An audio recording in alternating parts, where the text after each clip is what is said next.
Hey everybody, it's Michael from GetFitOver40.com bringing to you another Langley CrossFit video. And this one is called the Filthy 50. And so basically it's 50 repetitions of each of the following. Now you don't have to do them all in order. You can do however you want. You can get 50 of them done all at once, or you can do them, split them up in 10s, 25s, whatever.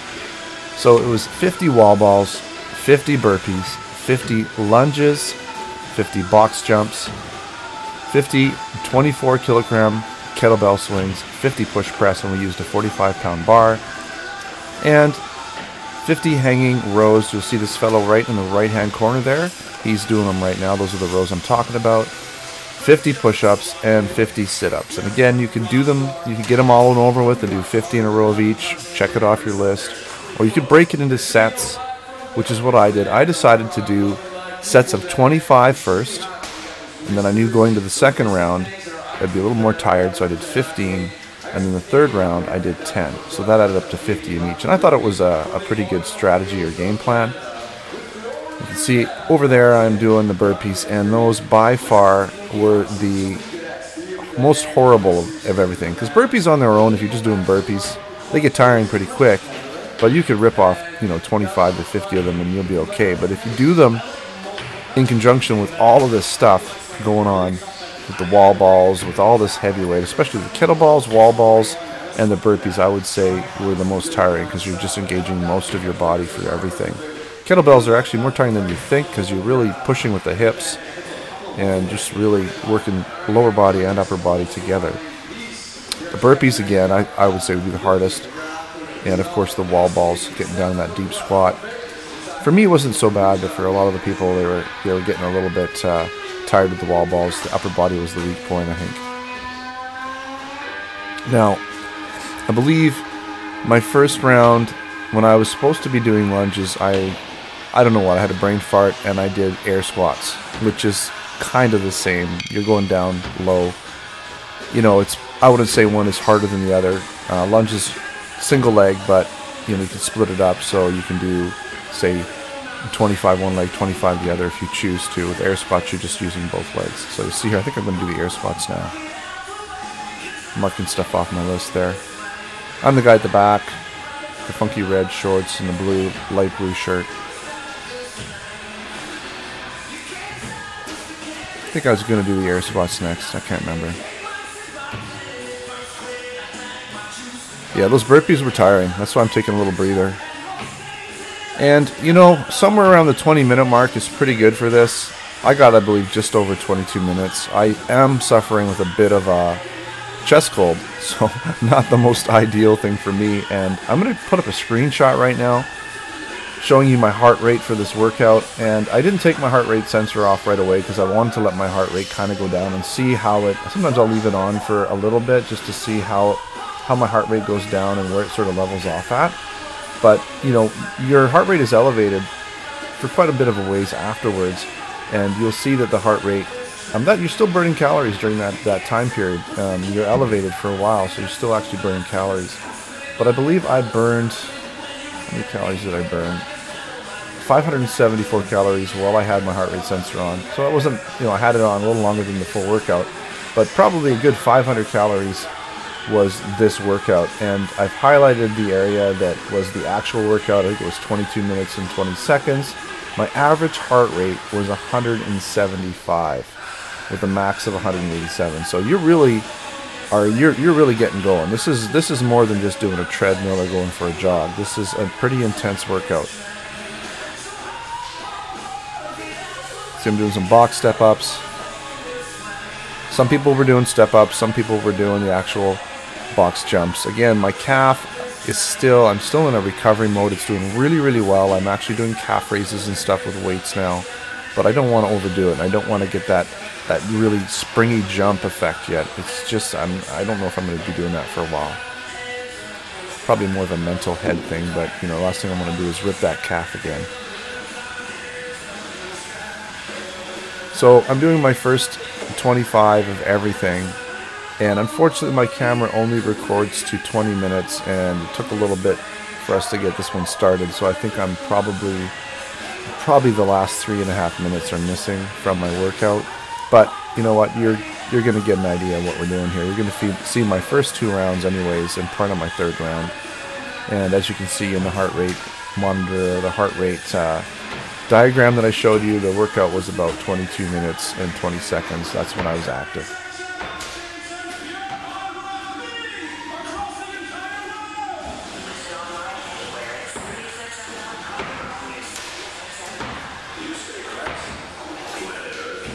Now sometimes, if I remember, we've done this a few times. I think sometimes we'll do actual pull-ups. Sometimes Darren will change a few of the actual exercises. But the concept behind the Filthy 50 is you take a bunch of exercises and you do 50 reps of each. It's a good workout. It's a good 20-minute workout or more, depending on your fitness level. I mean, some people I think could probably do it in 15 minutes, but you're really got to be moving to do it in 15 minutes. And I think, you know, the average person is going to take 25 minutes or more to do it. But it's kind of more of a marathon, a short marathon. I mean, you do have to pace yourself. You can't go full out. You would just pass it on the floor if you tried to go full out with this one. So you do have to pace yourself, use a bit of strategy. And again, my strategy was to do 25 reps of each first, 15 reps second, and then 10 reps last. You can see there I'm doing the kettlebell, and I found that to be pretty hard. Not so much, kettlebells aren't really that hard on their own, but when you're tired going into it, and you got to use that hip thrust, and a lot of upper and lower body exertion, it is more tiring than normal. Pretty much everything in this workout is more tiring than normal, because you go into everything pretty much exhausted. I'd say the only portion where I found I could kind of rest a little bit was near the end when I was doing my box step-ups. I kind of was slowing them down and just trying to catch my breath while I did my step-ups. Sit-ups for me is a little bit of a breather. Push-ups, I just got through them real fast, so they weren't really a breather for me. Push press wasn't really a breather. Again, I was trying to get through those pretty fast. Maybe the back, the rows for me was a bit of a breather. The lunges were a bit of a breather. Everything else was pretty exhausting. Alright, I'm going to let you watch the rest of this. It's pretty much redundant. You don't need to watch this entire video, but if you want to, you can. And again, it's going to kind of cut off real quick at the end just because my camera died. So I'll just say now, thanks for watching another GetFitOver40.com video. Don't forget to subscribe. Check me out on Facebook and Twitter. Until next time, take care.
Finish.